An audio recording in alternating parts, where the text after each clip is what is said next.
Bonjour à tous, on a enfin pu mettre la main sur le Shoei GTR 2. Et bien sûr, voici notre revue.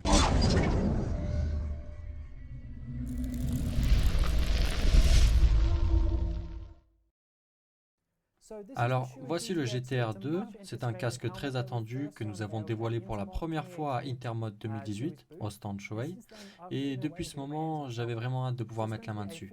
Donc ça va être un casque intégral de tourisme et de conduite sportive haut de gamme. On est sur quelque chose de très versatile, il va être capable de faire plein de choses et donc d'apporter une grande polyvalence. Toujours en gardant à l'esprit que c'est un casque haut de gamme, au niveau du prix, on est à 600 US$ en prix de vente recommandé. Pour un design basique, bien sûr. Un design comme celui-ci coûterait un peu plus cher. Alors ce casque, comme le nom l'indique, va être une version améliorée du Shoei GTR original. Et le premier GTR avait déjà été bien reçu par les motards. Du coup, c'est pour ça qu'on est aussi excité d'enfin avoir accès à ce GTR 2.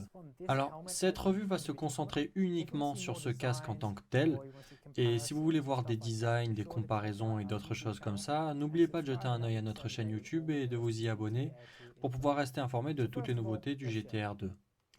Alors, pour commencer, la coque. La coque va être faite à partir du matériau AIM, Advanced Integrated Matrix. Donc c'est en fait de multiples couches de différents matériaux. Ça va être de la fibre organique, ensuite de la fibre de verre, de la résine et ce genre de matériaux. Et tout ça permet d'avoir un casque robuste et léger dans sa globalité. Ce qui est très important sur un casque haut de gamme. Alors, celui-là n'a toujours pas été évalué par Sharp au niveau de la sécurité, mais le GTR original l'est, et il a un peu déçu puisqu'il est noté 3 étoiles sur 5. Donc j'espère vraiment que le GTR 2 sera beaucoup mieux dans ce domaine-là, mais on doit quand même attendre les résultats. Par contre, le casque est aux normes ECE et DOT.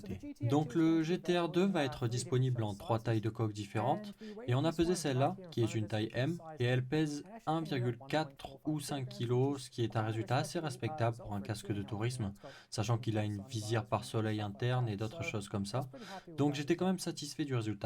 Et maintenant, si nous jetons un œil au menton, on va pouvoir voir la première ventilation. C'est toujours le type de ventilation habituel, mais ça a été amélioré en étant agrandi, donc ça va faire entrer plus d'air à l'intérieur. Ça va faire entrer de l'air directement sur la visière par les fentes qu'on voit juste ici. Donc c'est assez sympa, assez facile à utiliser. Une grosse aération, c'est ce qu'on veut quand on roule. Ensuite, sur le dessus, on va avoir cette grosse ventilation qu'on peut ouvrir et fermer. Il y a 3 positions, assez standard, mais ça a aussi été fait un peu plus gros, donc on a un meilleur afflux d'air à l'intérieur. Et à l'arrière, maintenant on a des sorties d'air qui sont ouvertes en permanence, deux ici. Techniquement, il y en a 5, mais je pense que ces deux-là sont les plus importantes et les plus visibles. Du coup, on en arrive à la visière et il y a quelques nouvelles caractéristiques. Et on va commencer avec quelque chose qui nous touche au quotidien. Dans la boîte, on a une lentille préparée par Pinlock pour l'anti-buée. Et dès qu'on a ça, on se débarrasse directement du brouillard, hein. Il faut dire aussi que c'est la visière Shoei CNS1 qui est la même visière présente sur le GTR original. Alors, parce que c'est un casque Shoei, la visière va être un peu dure à enlever, parce que dans leur design, ils ont l'habitude de très bien sceller leur visière dans la coque, et pour cette raison, ça va être un peu compliqué de retirer la visière. C'est un mécanisme à ressort, c'est de là que vient la force pour pousser la visière vers le haut. Vous pouvez voir le ressort juste ici. Donc pour l'enlever, on va pousser ce petit crochet vers le bas, puis on va déceler et tirer la visière pour l'enlever. Ça peut demander de forcer un peu, mais essayez de le lever puis de le tirer dans cette direction, parce qu'on veut le sortir du mécanisme et se donner un peu d'espace pour le tirer. Pour le remettre, c'est exactement le contraire. Donc d'abord, on va bien le positionner, et puis c'est pareil, hein, on le fait rentrer dedans. Tout se remet dans la bonne position, et puis ça se ferme. Alors, ça peut demander un peu d'entraînement. Ils ont aussi une nouvelle position semi-ouverte pour la visière, comme on peut le voir ici. C'est assez utile pour un casque à vocation de tourisme et conduite sportive. C'est vraiment sympa pour se balader en ville. Et donc oui, c'est une des améliorations majeures faites sur cette visière. Donc bien sûr, on a la visière pare-soleil intégrée et ils ne s'en sont pas séparés. Et vous pouvez me voir la contrôler ici. On la fait descendre tout simplement avec ce slider. Facile à utiliser, même avec des gants. Ce qui est bien avec la visière pare-soleil, c'est qu'elle va descendre 5 bons millimètres plus bas. Laissez-moi juste ouvrir ça. Alors, vous le savez peut-être pas, mais les gens ont demandé ce changement et c'est vraiment bien qu'ils aient pris en compte la demande. Et vraiment, globalement, c'est assez sympa. Alors, ce qu'il y a de bien aussi sur la visière pare-soleil, c'est que ça va être intégré dans le casque. Ils n'ont pas réduit le PS, c'est ce que certaines marques font. C'est un peu comme s'ils coupaient certaines sections pour que le mécanisme puisse rentrer. Mais je suis sûr que vous pouvez voir ici, c'est un petit peu plus élevé. C'est sûrement dû au fait qu'ils aient fait en sorte de garder le PS intact malgré la visière pare-soleil. Donc, c'est pas quelque chose de mauvais, au contraire, j'aime bien.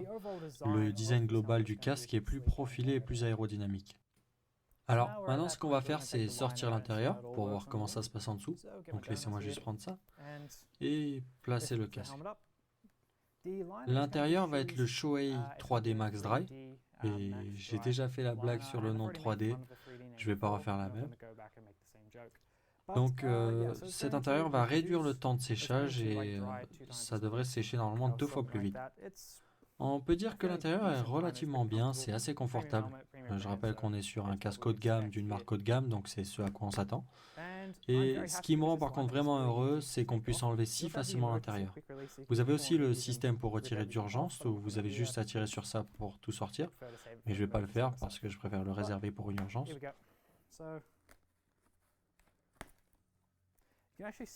On peut voir ici sur cette espèce de plaquette où ils ont fait une sorte d'angle pour qu'on puisse le glisser à l'intérieur, le verrouiller et mettre le reste.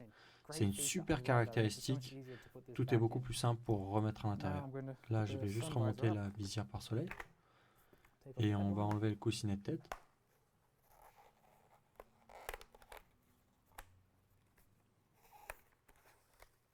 Je pose ça là.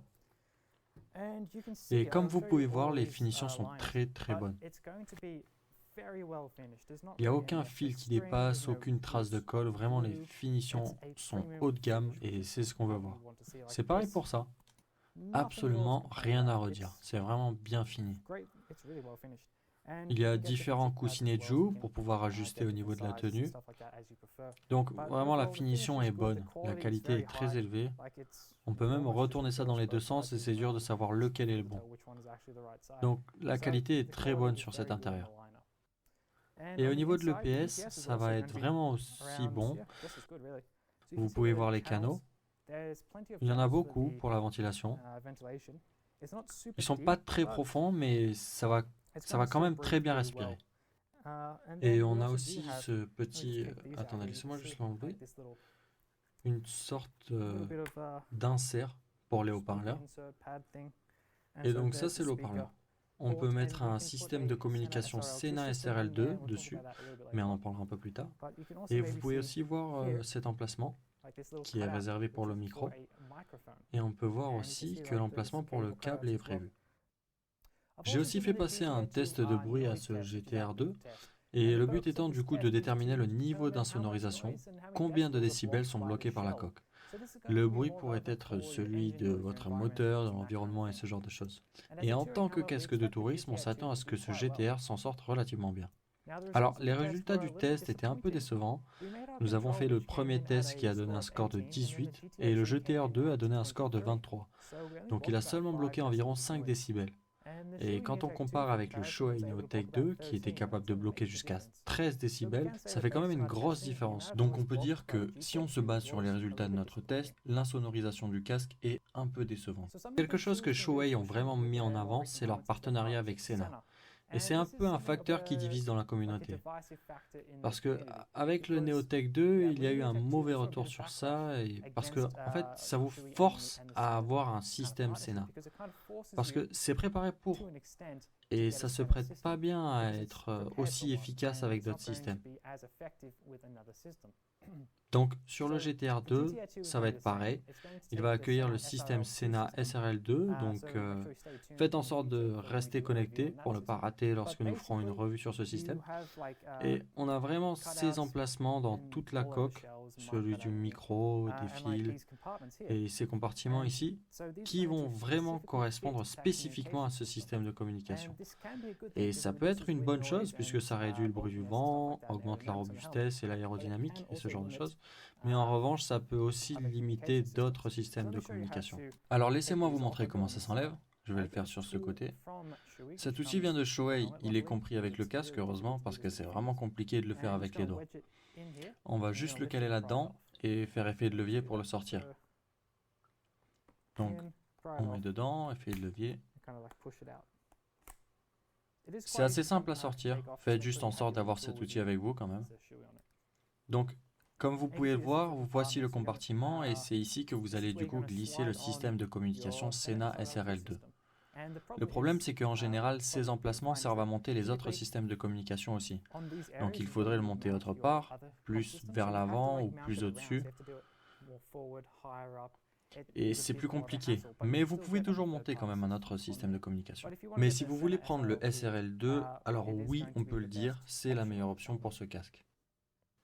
Alors, on a parlé d'à peu près tout sur ce GTR, donc je pense qu'on peut finir par aborder les derniers détails. On n'a pas de système de boucle double D, à la place on a ce type de fermeture en acier inoxydable. Beaucoup de gens préfèrent le système double D, et malheureusement pour eux on a cette fermeture. Mais c'est un mécanisme Shoei, fait en acier, c'est du solide, ça donne une impression de solide et je trouve que c'est assez confortable. Donc globalement c'est un bon système et j'ai confiance en Shoei pour la conception d'une bonne fermeture. Mais si vous voulez cette boucle double D, il ne faut pas vous orienter vers le GTR 2. Et la dernière chose, c'est que l'EPS a été fait en plusieurs couches, avec plusieurs densités, ce qui est bon parce que ça va permettre d'absorber un plus grand type d'impact et du coup ce qui améliore la sécurité globale. Si vous jetez un œil au GTR sur notre site championhelmets.com, vous pouvez faire défiler vers le bas pour accéder à la section des packs. Et avec ce casque, vous pouvez donc avoir le Sena SRL2 avec une assez grosse promotion, ou alors vous pouvez avoir une visière fumée offerte qui vaut 60 $. Alors jetez-y un œil.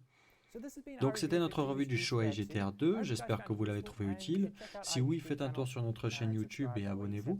Comme ça, vous resterez au courant de tout ce qui est nouveau dans le monde de la moto. Merci d'avoir regardé.